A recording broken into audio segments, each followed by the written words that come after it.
Okay, hello Futex traders and welcome to the second part of the introduction of a price ladder where we're introducing the price ladder, and what we're going to be going through today in particular is how to use the price ladder.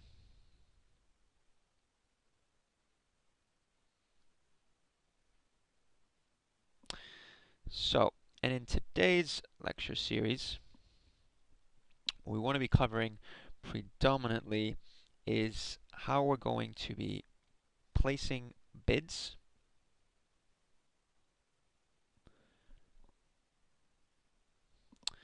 We're going to be looking how we're going to place offers into the marketplace. And then we're also going to be looking at how to cover trades. When I say cover, it's a technical term for, technical term for basically saying you like to get out of the trade. If you're in a trade, covering means you want to get out of the trade. Okay, so let's just start this off. So, first and foremost, we're going to look over here. If we look over at our price ladder, again, coming in from the previous video that we just made, we're looking at the Euro Stoxx 50. So that is the Euro Stoxx 50 index futures. Always looking at the future. This is a live simulation of the market. And as we went through yesterday, in the last video, we showed you what the bids were. So all the bids. We showed you what the offers were, and we showed you the price column in the center. And what we're going to look at today is how we're going to interact now with the marketplace. So first and foremost, let's take a look at how we can place bids into the market.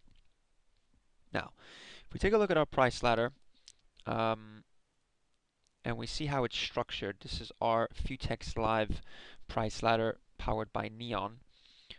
What we're going to take a look at is, first of all, how we can adjust our clip size. So the clip is basically the amount of contracts, the standard amount of contracts you get in and out of the market with. So our clip, as you can see, is set to 5.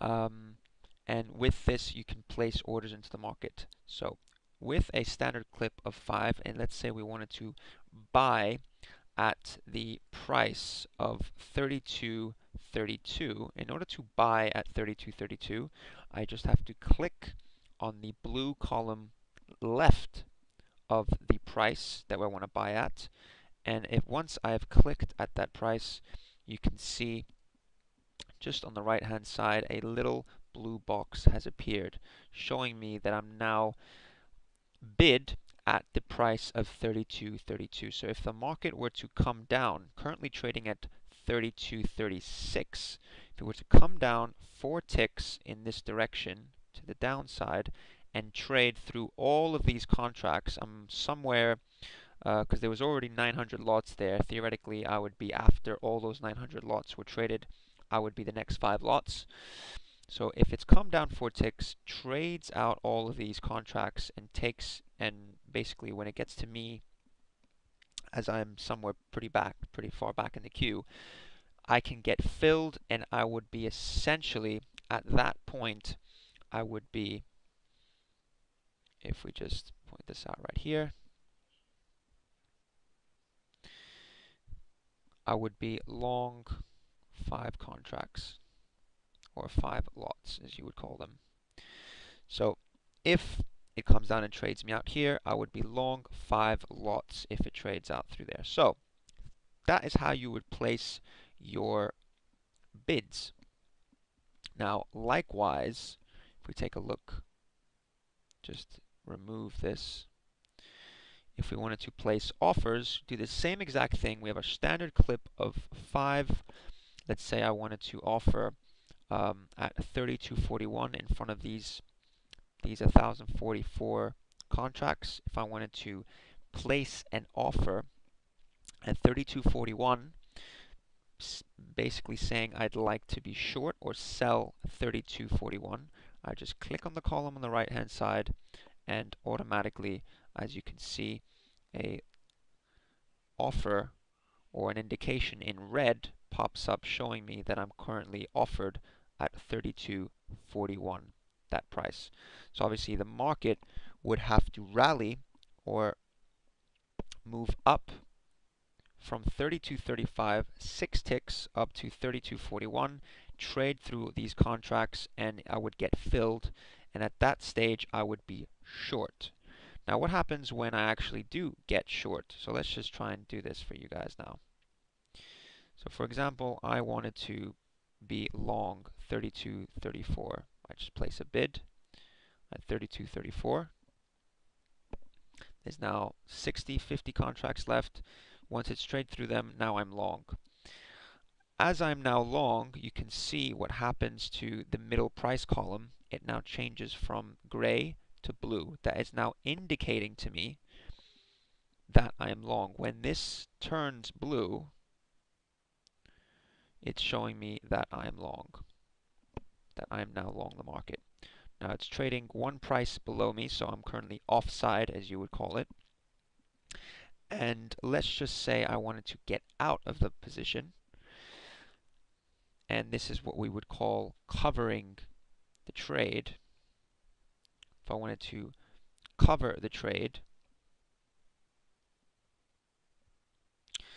I would basically hit either at market, or I could put in a stop loss order. Let's just say I wanted to hit at market and get out for a 1 tick loss at 32.33. I'm currently long at 32.34, and I wanted to get out for a 1 tick loss.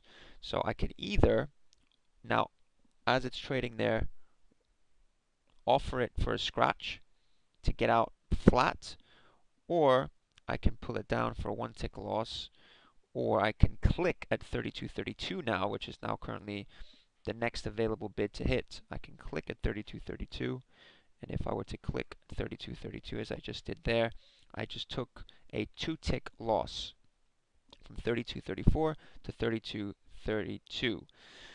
So if you want to buy the market, put a limit order in and buy the market at a price that's not currently trading, it's not a market a price that's available now at market, I would have to place it at the area where I want to buy, or place the offer at the area where I want to sell.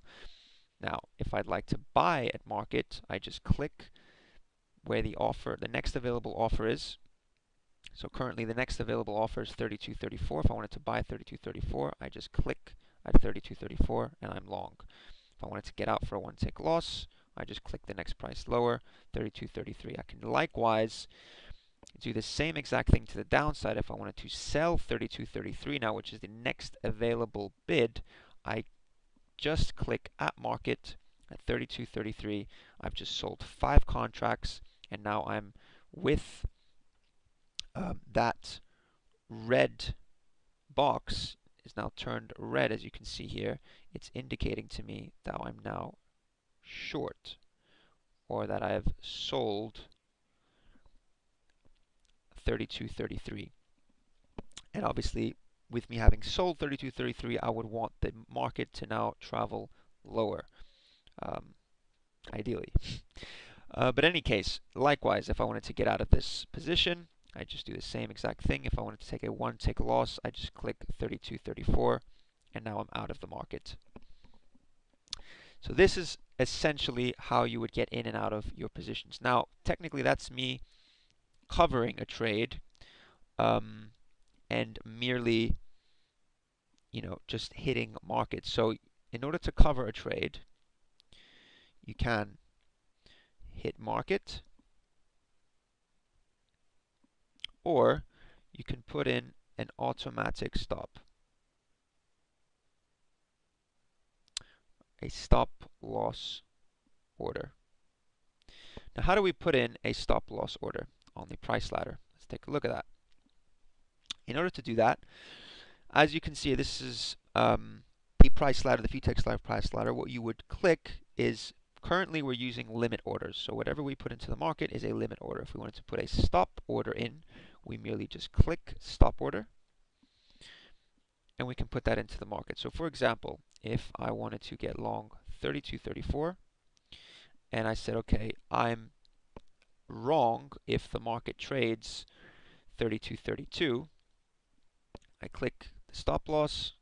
Let's do that again. I click the stop loss order. I click at the price at which I feel I am wrong and where I should get out of the market.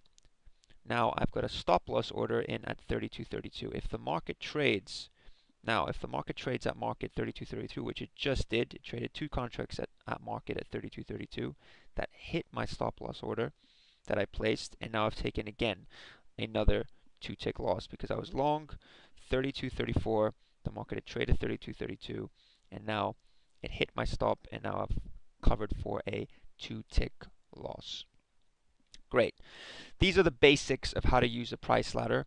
In the next price ladder video, we're going to be looking at how to set up the price ladder workspace. So stay tuned and trade on.